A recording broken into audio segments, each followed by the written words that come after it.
Hello and welcome back to the Daily Roll-Up.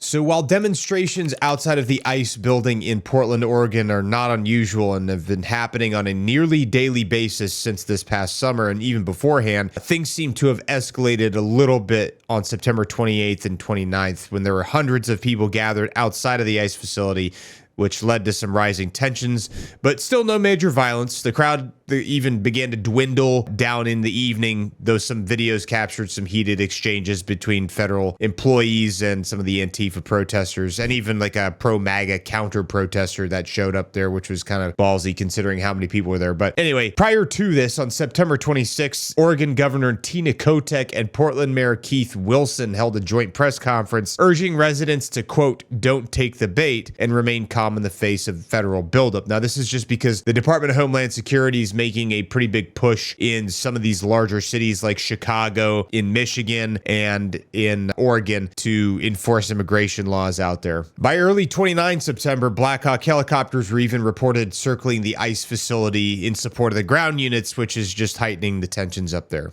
Neighbors near the facility have expressed concern about the influx of federal agents and potential for militarized escalation. And to be fair, I've also seen a lot of residents that live across the street from the ICE facility that said they were glad that federal troops were coming up there and that the agents were up there to enforce the laws, because they said that they don't feel safe exiting their building and walking down the street, or it's just uncomfortable for them to have to leave the building and walk their dog or go to work or things like that. So now, as far as the pro-Trump views concerned, supporters have highlighted videos of alleged Antifa-led attacks on ICE agents and the facility as justification for the troops, and they've criticized the local leaders for downplaying the violence. Now, the opposition view is that the activists and officials are framing this deployment as a threat to civil liberties and Portland's sanctuary status, with some news sources reporting it as an affirmation of the city's resistance to federal immigration policies. But as of right now, protests are continuing, but appear to be relatively contained with no new arrests overnight. Although there's been some captured video of the scene on September 28th showing a mix of demonstrations and security.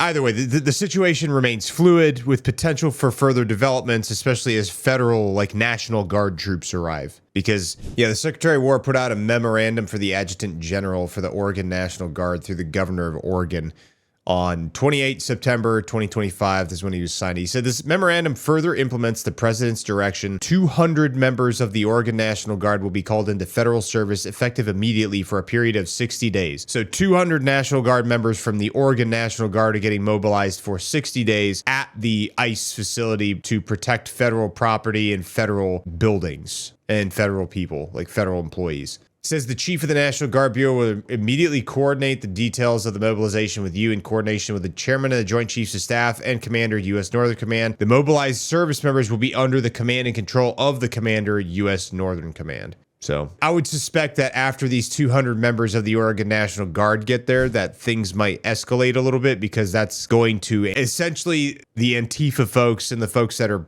against the federal troops being up there are going to react to this happening. And then we'll see how much it escalates from there. The Ukrainians successfully hit a Russian Mi-8 helicopter with an FPV drone. Yes, you heard me right. On September 29th of 2025, operators from the Ukraine's 59th Separate Assault Brigade of the Unmanned Systems Forces conducted a successful FPV drone strike against a Russian Mi-8 helicopter belonging to the Russian Aerospace Forces in the Pokrovsk direction of Donetsk Oblast. Apparently, this incident happened near the village of Kotlyarivka, approximately 20 kilometers from the front lines, during what appears to be some Russian reconnaissance or transport mission. Now, the FPV drone was your classic commercial grade $500 quadcopter drone that was equipped with explosives and was piloted remotely by the brigade operators. And footage released by the brigade shows the drone approaching the helicopter from behind it at low altitude over open fields, striking the tail rotor and causing immediate loss of control.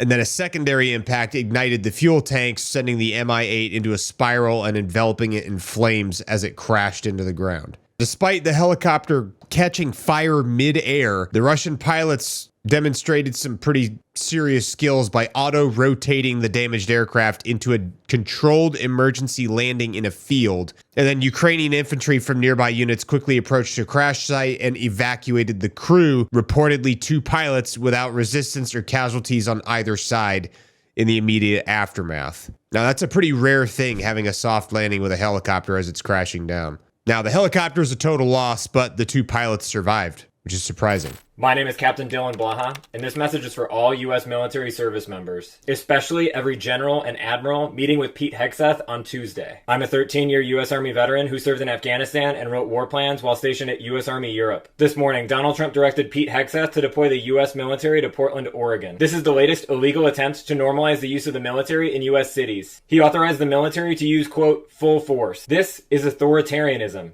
This is fascism. The U.S. military is not a law enforcement force, and all federalized service members must abide by the Posse Comitatus Act. All members of the United States military must disobey illegal orders. I was just following orders is not a valid defense against war crimes. Grow a spine and stand up for your fellow Americans. Otherwise, you are complicit in this fascist takeover. We're running out of time. All right, so first and foremost, I do not endorse anything that dude just said. I want to explain who this is and kind of give some context, because this video is currently going viral all over the internet, and I don't want some young service member to accidentally do something stupid because they thought that this gives them like the green light to do something stupid on the internet. So this dude's name is Captain Dylan Blaha. He's a 32-year-old Army veteran, biochemist, and progressive Democrat candidate challenging incumbent Representative Nikki Budzinski in the 2026 Democratic primary for Illinois' 13th congressional district. Now, this dude served for over 12 years in the Illinois Army National Guard, serving as a combat medic in 2012 and commissioning as an officer in 2016 via ROTC. He is a veteran. He's not active duty. He's not actively serving. I don't know if he's in the National Guard still. He might still be in the Guard, but that's the gray area, right? Because if he's in the Guard or he's inactive, he's not on active orders, he can get away with saying things like this. If you're active duty, you can't say things like this on the internet. I just wanted to remind you so you don't get yourself into a weird position, because you see people that are in the Guard wearing like military looking uniforms or like military t-shirts or like things like that, unit t-shirts. And if they're not on active orders, they can't be like held accountable for saying things that are against the UCMJ, because they're not subject to the UCMJ if they're not on active orders. So I just wanted to remind you guys,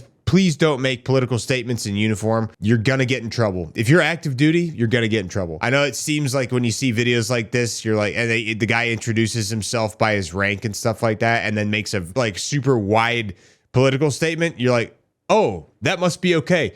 No, trust me, it's not okay. Don't.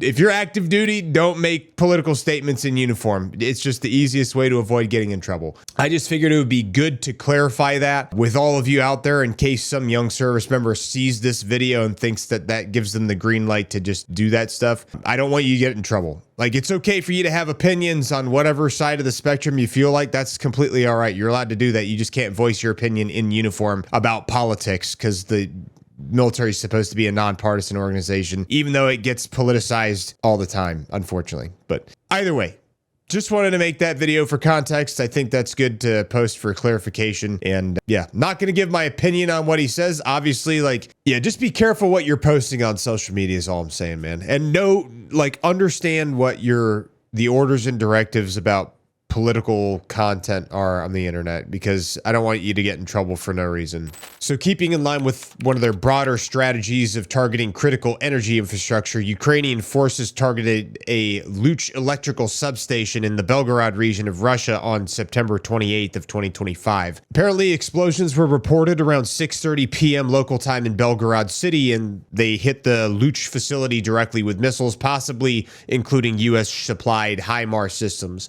And then shortly after, the impact smoke was observed rising out of the impact site. Now, this is just days after a major Russian assault on Ukraine that was involving 500 drones and 40 missiles, which resulted in the deaths of at least 4 people in Kyiv and damaging infrastructure that belonged to civilians. Now, the strike caused a near total blackout in central Belgorod, affecting street lighting, traffic signals, elevators, and other services. And then power outages extended to some of the nearby towns as well, causing, internet and mobile services to also be intermittently disrupted. Alongside electricity loss, water supply problems have emerged across the affected areas, likely due to the interconnected nature of the substation's role in powering pumping stations and distribution systems. Looks like the Pentagon has launched an urgent initiative to dramatically ramp up U.S. missile production amid growing concerns over depleted stockpiles and the need to prepare for a potentially high-intensity conflict, particularly with China. According to a recent Wall Street Journal report, defense officials are pressing major contractors to double or even quadruple output for 12 key weapon systems, with a specific target of achieving at least 2.5-fold increase within 6 to 24 months. Now, this push reflects a broader anxiety about the U.S. defense industrial base's capacity to sustain prolonged warfare, which has been exacerbated by ongoing conflicts in Ukraine and the Middle East that have burned through munitions faster than they anticipated. All right, guys, that's it for the daily roll-up for today. I appreciate you joining us. I appreciate you watching this video until now, because if you watch the video all the way through, it actually does support the channel inherently a lot, because retention does cause